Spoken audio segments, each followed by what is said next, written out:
최근 한국에서는 두 귀로 듣고도 믿을 수 없는 황당한 소식이 잇따라 전해지고 있습니다. 지난 12일 한국의 케이블 방송사 tvN에서는 철인 왕후라는 퓨전 사극의 첫 방송을 내보냈습니다. 이 방송은 현재까지 방송된 1, 2회의 최고 시청률이 11%, 평균 시청률이 8.8%를 기록하고 있는데요.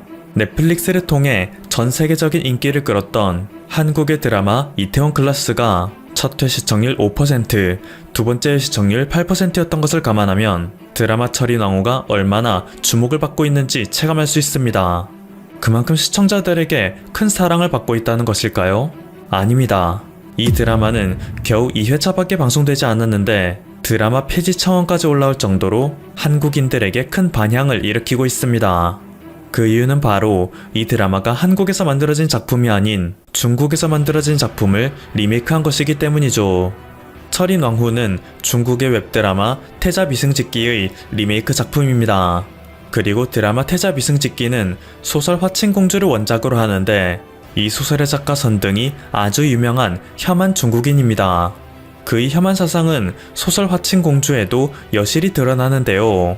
이 소설 속에는 한국의 옛 왕조인 고려가 등장합니다.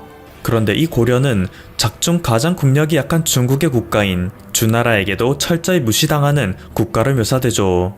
몽둥이로 때려 죽일 반도놈들이라는 의미를 가진 빵즈라는 단어로 고려 사람들을 칭하는가 하면 고려의 사신에게는 식탁보를 두른 후 식탁보를 두른 거나 너네 한복이나 별 차이가 없구나라며 고려의 복식을 비웃는 모습을 보이기도 합니다. 또한 오나라로 알려진 한국의 드라마 대장금의 OST를 중국어 발음으로 비슷하게 조합해 부르며 고려인을 조롱하는 장면도 나옵니다. 이러한 모습에 국내 네티즌들은 분노하는 것이죠. 중국은 한국의 콘텐츠 도둑질을 밥 먹듯이 하는 국가이다. 우리는 지금도 실시간으로 소중한 자산을 공짜로 빼앗기고 있다. 이것을 법적으로 제재할 수 있는 제도가 마련되어 있지 않다면 최소한 우리가 그들에게 돈을 주고 무엇을 사는 일은 없어야 하지 않겠는가? 그런데 왜 중국에서 만든 한국의 이야기를, 그것도 혐한 작가가 만든 이야기를 비싼 돈 주고 사오는 것인가? 라며 울분을 터뜨리고 있습니다. 그렇다고 해서 이 드라마 철인 왕후가 뛰어난 작품성을 보이는 것도 아닙니다. 특히 조선왕조 500년의 역사를 철저히 폄하하는 내용을 내보내고 있어 이것이 정말 제정신으로 만든 작품인가라는 네티즌들의 경악한 목소리가 끊이지 않고 있습니다. 언제까지 종묘제례학을 추계할 거야? 내 어깨를 봐 들썩이잖아. 귀를 의심케 하는 이 가사는 오늘날 한국의 술자리에서 부르는 술게임의 멜로디를 패러디한 것입니다. 이 드라마는 퓨전 사극이기 때문에 술게임의 멜로디가 등장한다는 것 자체가 나쁘다고 볼 수는 없습니다. 문제는 개사된 가사에 종묘제례학이 등장했다는 것이죠. 종묘제례학은 유교를 승상한 조선시대에서 가장 중요한 가락이었다 해도 과언이 아닙니다. 역대 왕과 공신들의 넋을 모시던 종묘사직은 500년 왕조를 떠받쳐오던 조선의 상징입니다. 이것이 곧 전통 국가의 상징이라고도 할 수 있죠. 그리고 종묘제례학은 조선의 왕실에서 나라의 안위를 위해서 지내던 제사인 종묘제례의 음악으로 그 의의와 우수성은 세계적으로도 인정받아 종묘제례학은 유네스코 세계무형문화유산에도 등재되었습니다. 그런데 이 드라마에서는 이것을 한낱 술게임의 유흥거리로 전락시켜버린 것이죠. 놀라운 것은 그들이 폄하시킨 한국의 문화유산은 종묘제례학뿐만이 아니라는 것입니다.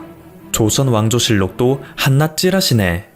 종묘제례학과 마찬가지로 유네스코 세계문화유산에 등재된 조선왕조실록 역시 한낱 찌라시로 치부해버렸습니다. 네티즌들은 이것에 결국 터지고 만 것인데요.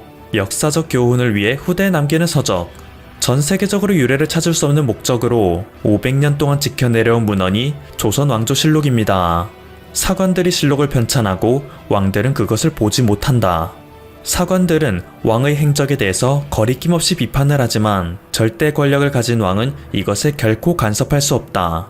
계급체계가 사라진 오늘날에도 지켜지기 어려울 듯한 이 법칙을 조선에서는 무려 500년간 지켜오며 보존해냈기에 유네스코에서는 이것의 인류 역사적 가치를 높이 산 것입니다.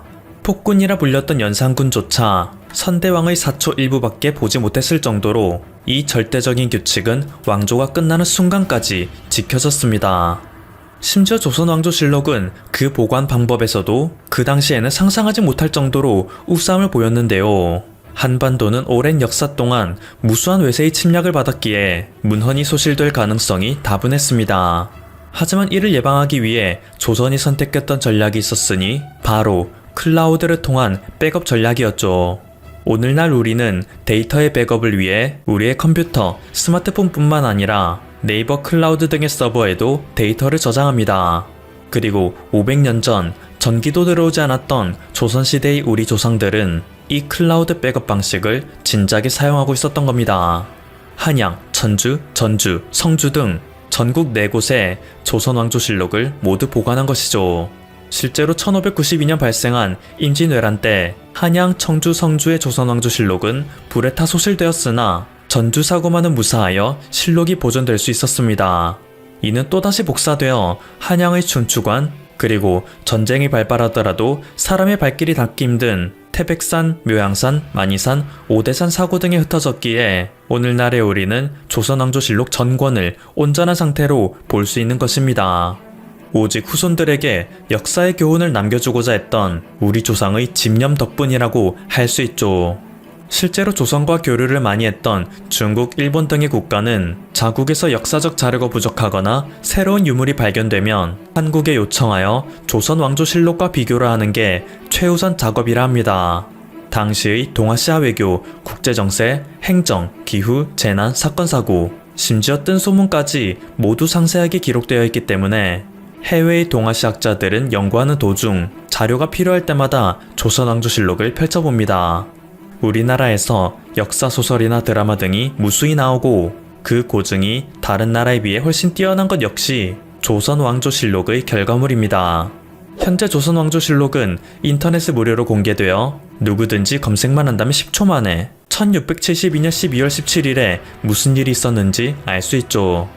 이렇게 상세하게 우리의 역사를 알려주고 있으며 절대 권력이었던 왕마저 간섭하지 못하였을 정도로 객관성이 보증된 문화유산 조선왕조실록을 드라마 철인 왕후에서는 한낱 찌라시 취급하고 있는 것이기에 한국의 네티즌들은 분노를 참을 수 없는 것입니다. 한 네티즌은 이게 전부 중국의 한국 문화 깎아내리기 작전 중 일부라 주장하기도 합니다. 실제로 이 드라마의 메인 제작사는 3대 주주가 상하이 펑잉, 4대 주주가 텐센트로 중국이 큰 지분을 갖고 있기 때문이죠. 얼마 전 중국의 한 퀴즈 프로그램에서는 한국의 태극기를 설계한 사람이 마건총이라는 중국 인물이라 송출되었습니다. 마건총은 1882년 조선은 청의 속국이라며 청나라가 사용하던 황룡기의 일부를 변형한 청운 홍룡기를 조선에게 하달한 인물인데요. 이때 조선의 왕이었던 고종은 이 어처구니 없는 요구를 거절하고 당시 통역관이었던 이응준에게 국기를 만들 것을 명하였습니다. 이응준은 우리나라 고유의 태극 문양에 빨강과 파랑의 두 가지 색을 채워 넣었고 동서남북을 의미하는 궤를 그린 초안을 만들었죠. 그리고 이후 1882년 9월 고종의 명을 받아 일본으로 가는 배에 탔던 박영효가 건, 곤, 감, 리 4개를 재배치한 태극 4개의 도안을 만들었으니 그것이 바로 현재 우리가 사용하고 있는 태극기의 시초입니다.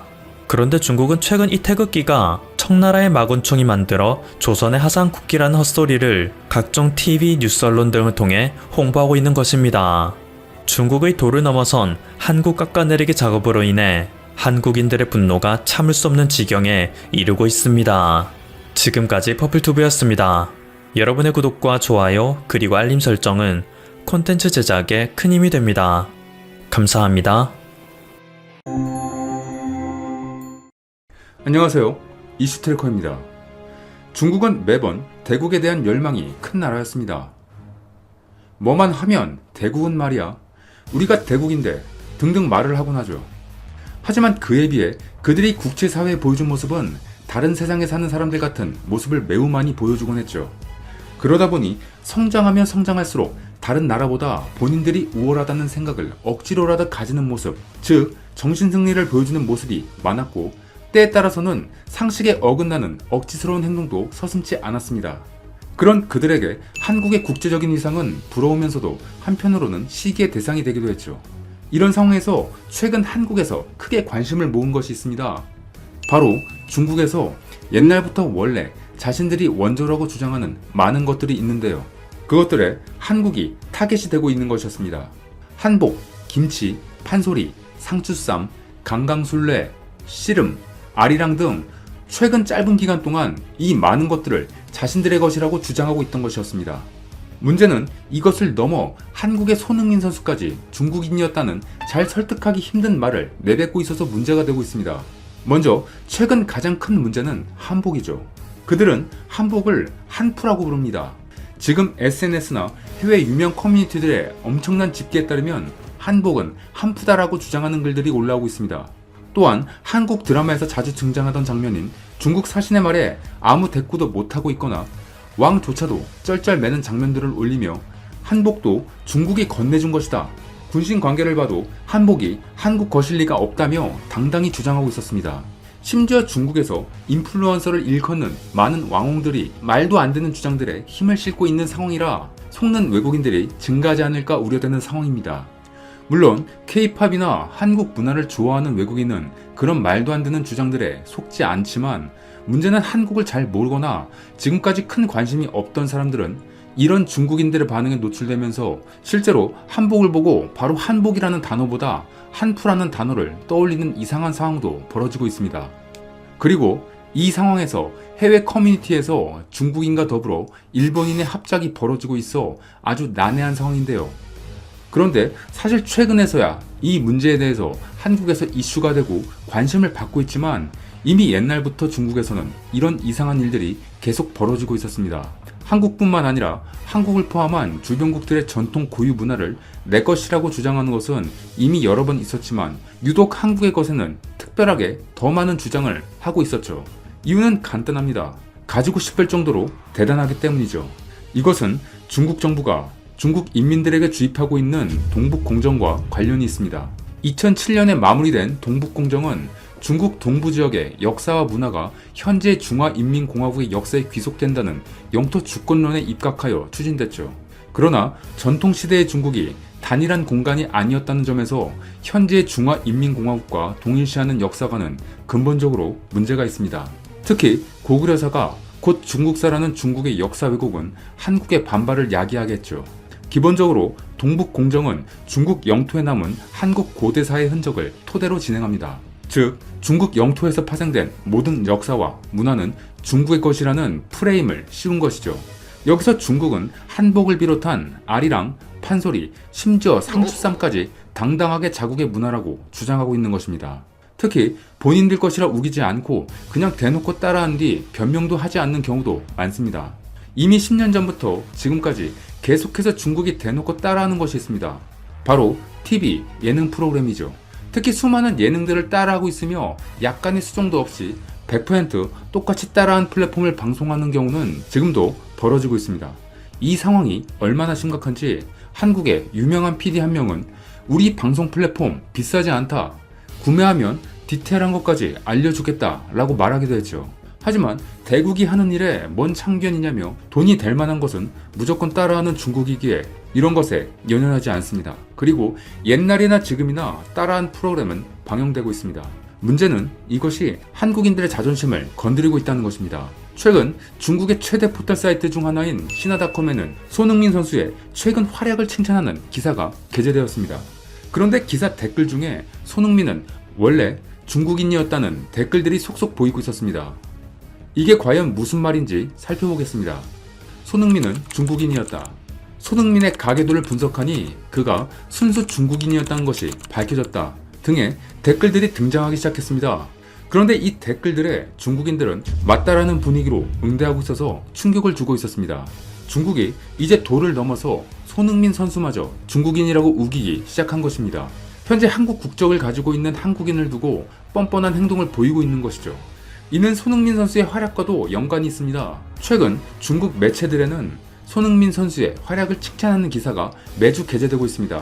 지난 10월 손흥민 선수가 EPL 득점 1위를 하며 파워랭킹 1위를 차지하고 유로파 리그에서도 선수 랭킹 1위를 달리는 등 월드 클래스급의 맹활약을 펼쳤습니다. 중국은 경제력이 높아지면서 축구 인프라에 엄청난 거액을 쏟아붓고 있지만 이렇다 할 선수가 나오지 않고 있습니다. 이런 가운데 한국에서 나온 손흥민 선수의 존재는 부러움의 대상이었습니다. 중국인들은 이런 생각을 가지고 있습니다. 뭐든 잘하는 것을 가지고 싶고 그것은 중국을 통해 나와야 한다. 자신들이 세상의 중심이라고 생각하는 중화 사상은 이런 생각을 더욱 강하게 만들어주는 구심점이었습니다. 이에 대응하여 한국인들은 중국이 고조선과 발해를 자신들의 역사로 편입시키려 하는 행동인 동북공정을 이제 한국인인 손흥민 선수에게도 하는 것이 아니냐며 손북공정이라고 비판했습니다. 하지만 중국이 아무리 조상을 들먹여도 현실은 바뀌지 않는다고 지적하기도 했습니다. 문제는 많은 중국인들은 이렇게 행동하는 것을 전혀 잘못이라고 생각하지 못한다는 것입니다. 그리고 이런 일들은 계속해서 일어나고 있는 상황인 것이죠. 이에 대해 중국의 아나무인격 이상한 행보를 보고 현재 중국을 떠나 미국에 살고 있는 중국인의 글이 조명되었습니다. 내가 삶을 즐기는 방법 중 하나는 넷플릭스에서 한국 드라마를 보는 것인데 SNS에서 재미있는 글을 발견했다. 그 글은 꽤 많이 사람들에게 올라오고 있다는 것을 알게 되었다. 내가 중국의 입장을 대표하는 것은 아니지만 내 의견은 한복은 한국 전통의 옷이 맞고 나는 그것을 왜 중국의 것이라고 주장하고 있는지 이해를 못하겠다는 것이다. 현재 나는 중국을 떠난 지 3년이 넘었고 지금 한국과 중국 사이에 어떤 이슈가 있는지 잘 모른다. 하지만 지금 중국이 주장하고 있는 비슷한 유형의 것들은 내가 살면서 수없이 많이 봐왔다. 나는 그것이 미국에 와서야 비상식적이고 말도 안 되는 주장이라는 것을 알게 됐다. 어쩌면 잘못됐다는 것을 알고 있는데도 불구하고 중국 분위기에 휩쓸린 게 맞는 것 같다. 나는 중국인들이 그러한 유치한 주장을 할 때마다 그곳의 사람이라는 것이 부끄럽다. 그리고 미안하다. 전문적인 사람이 확실한 근거를 가지고 주장하는 경우는 없고 주장하는 것과도 연관이 전혀 없으며 누가 먼저 말을 꺼내는지 모르겠지만 어느 순간 중국 전역으로 퍼지게 된다. 이상이었습니다. 이렇게 중국인도 그 나라를 떠나서 객관적으로 보면 현재 중국인들의 행동에 문제가 많다는 것을 알려주고 있었습니다. 또한 이 글에 대한 외국인들의 해외 반응도 다양했습니다. 각 나라의 반응을 살펴보겠습니다. 원래 남의 기술로 발전했고 발전하고 있는 나라니까 다른 나라보다 쉽고 빠르게 발전할 수 있는 방법인데 포기할 리가 없다. 앞으로 계속 중국은 돈이 된다면 똑같이 주장할 거야. 나는 그들이 없는 지구에서 살고 싶다. 그래서 트럼프에 투표했는데 그는 실패했어. 나는 중국이 오랜 시간 동안 일관성 있는 모습은 대단하다고 생각해. 좋은 것은 항상 자신들의 것이라고 말하며 나쁜 것은 절대 자기 것이 아니라고 말하지. 한국은 다른 대응을 할 필요가 없어. 그저 드라마나 영화에서 계속 한복을 입으면 돼. 현재 2020년에 그들이 오로지 자신의 것이라고 주장할 수 있는 것은 딱 하나 있다. 이제 그들도 현실을 알아야 할 텐데 중국 안에서 그들만의 세상에서 살아가는 것 같아 안타깝다. 중국을 보면 좀 한심하다. 15억 명의 아이디어 한 개씩만 내도 15억 개가 되는데 한국은 유럽처럼 많은 나라가 붙어 있는 것도 아니고 주변에 고작 3나라가 있는데도 전 세계 통틀어서 가장 힘든 나라 중 하나로 보인다.